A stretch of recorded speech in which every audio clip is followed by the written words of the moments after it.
Num canto esquecido do Kentucky rural, em 1909, nascia um menino que marcaria para sempre a história do cristianismo moderno. Seu nome, William Marion Branham. Filho de pais humildes, numa cabana de madeira sem janelas de vidro, sua chegada ao mundo não chamou a atenção, pelo menos não da terra. Mas dizem que, naquele exato momento, uma coluna de luz entrou pela janela da cabana e pairou sobre o recém-nascido. A parteira ficou paralisada, o pai ficou em silêncio, e a mãe apenas segurou o menino, sem saber que carregava nos braços um profeta. Desde cedo, Branham foi marcado por experiências espirituais.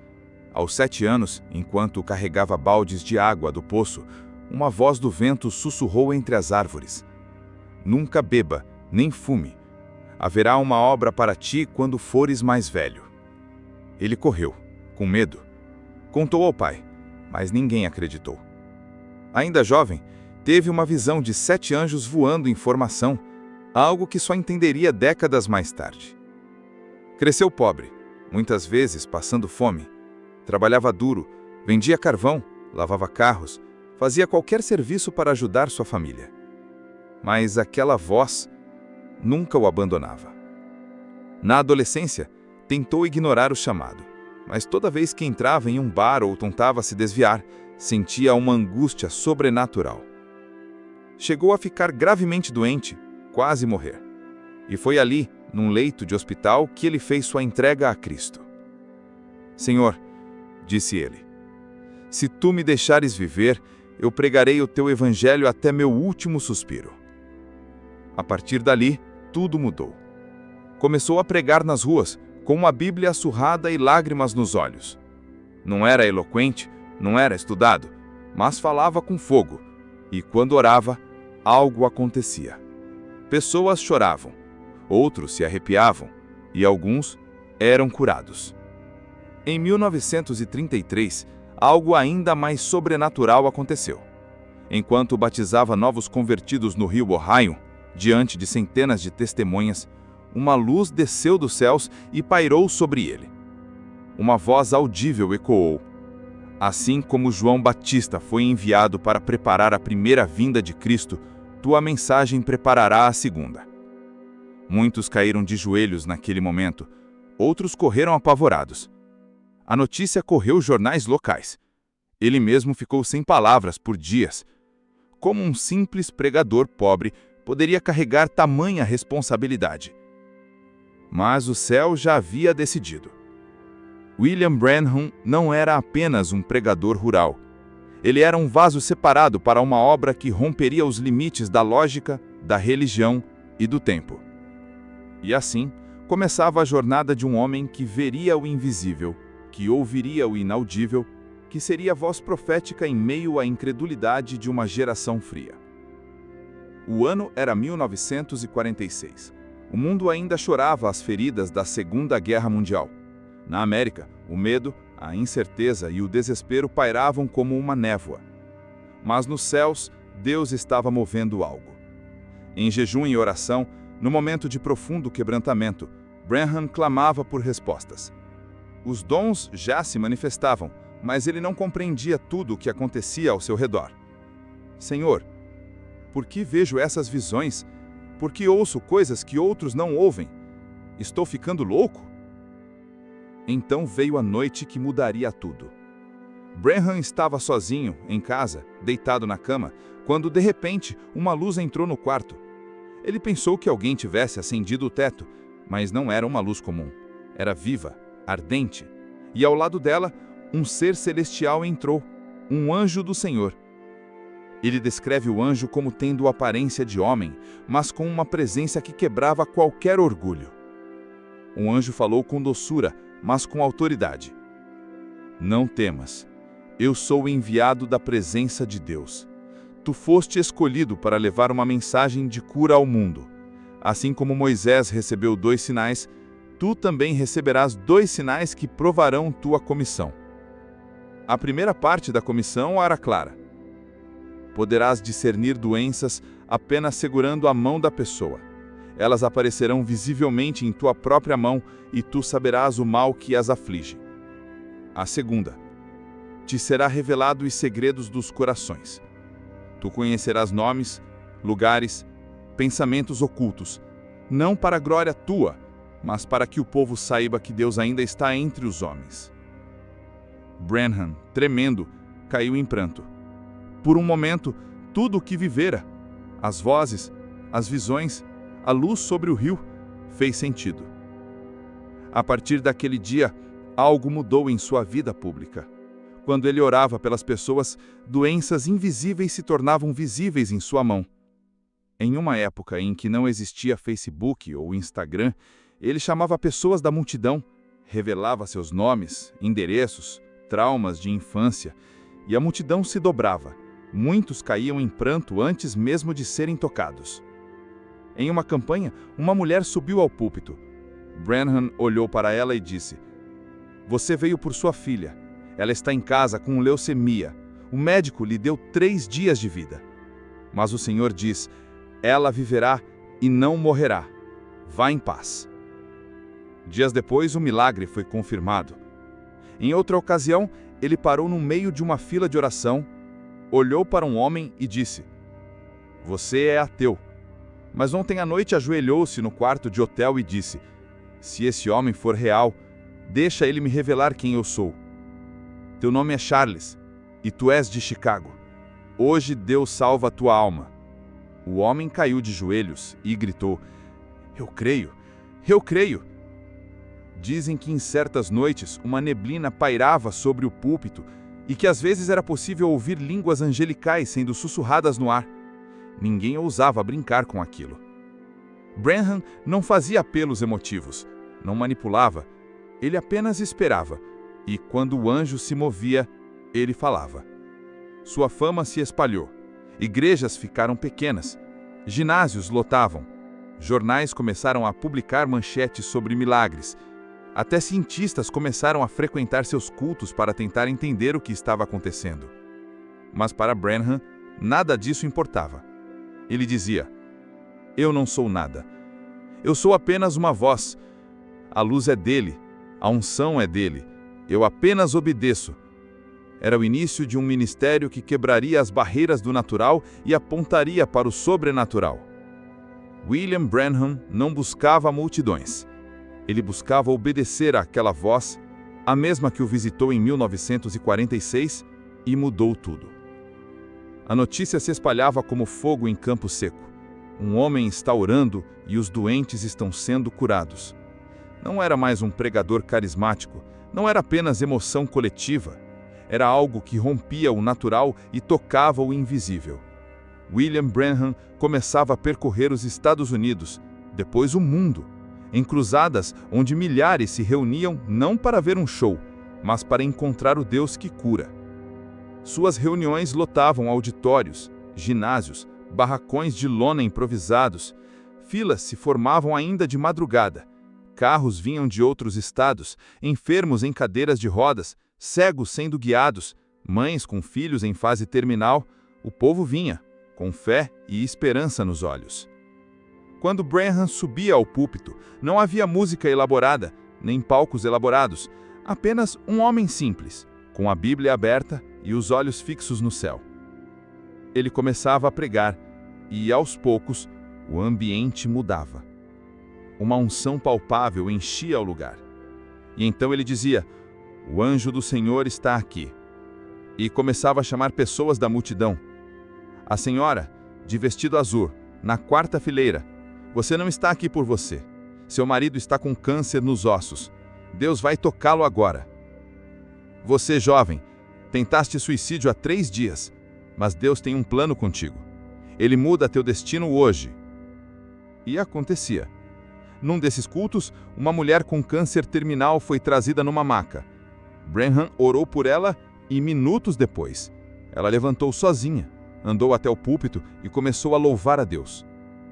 Outro caso documentado.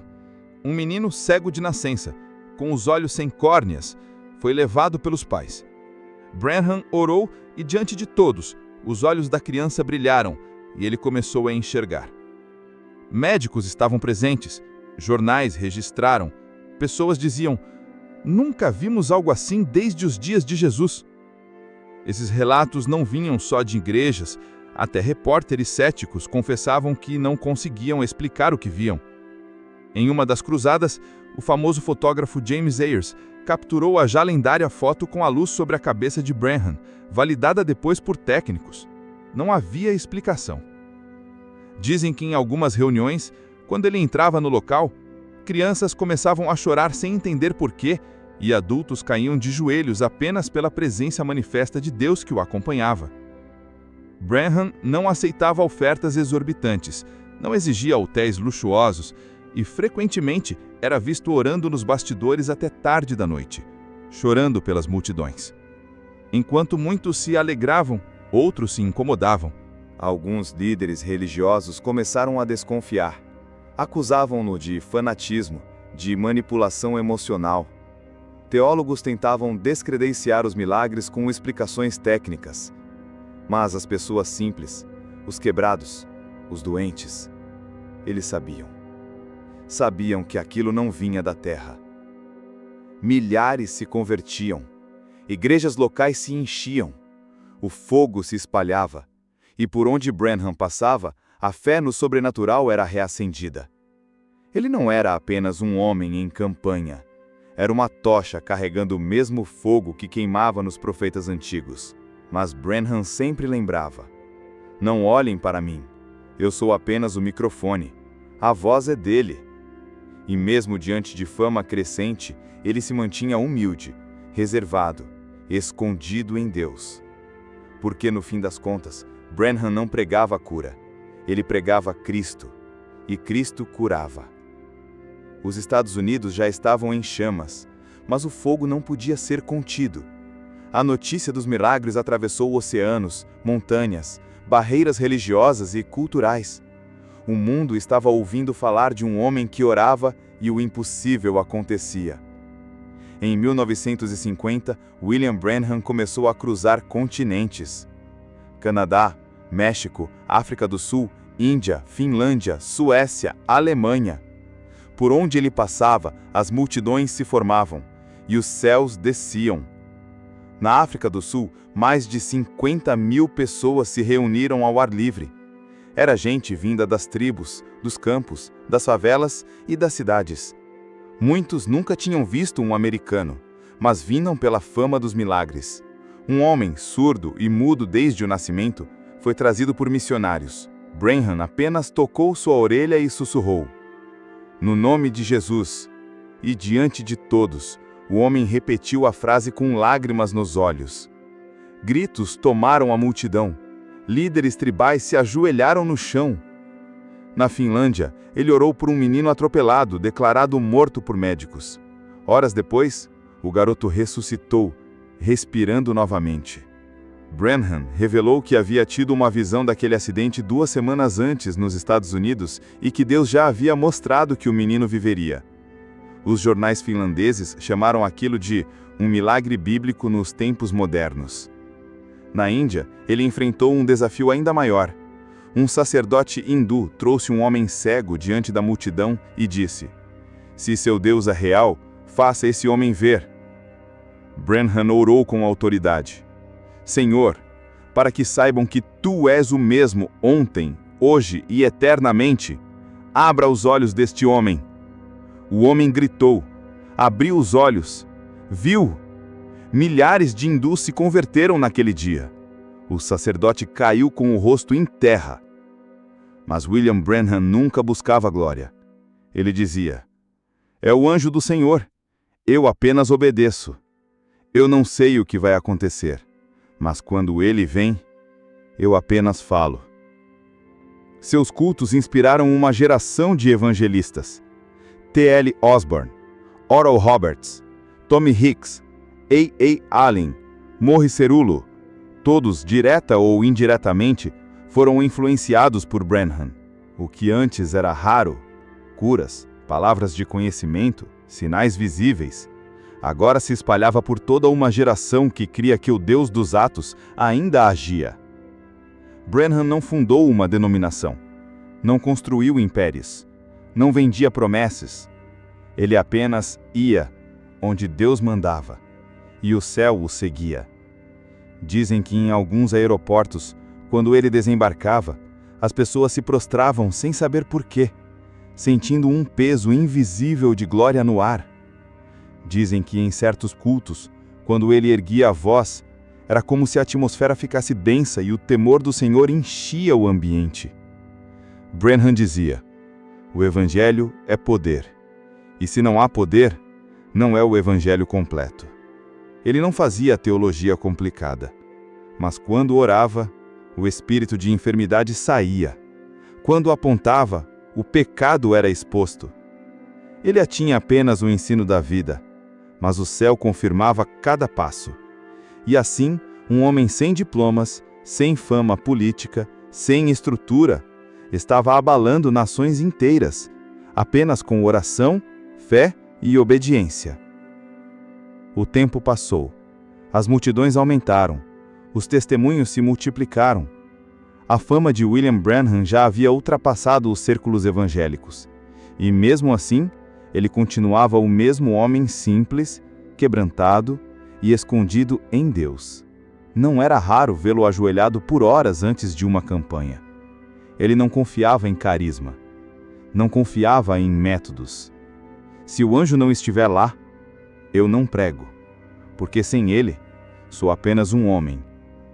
E quando o anjo vinha, o invisível se manifestava.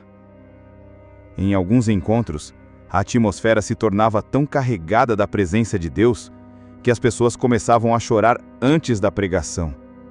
Não era emoção, era convicção.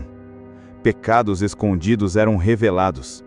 Corações frios eram quebrados. Você, mulher, está em pecado.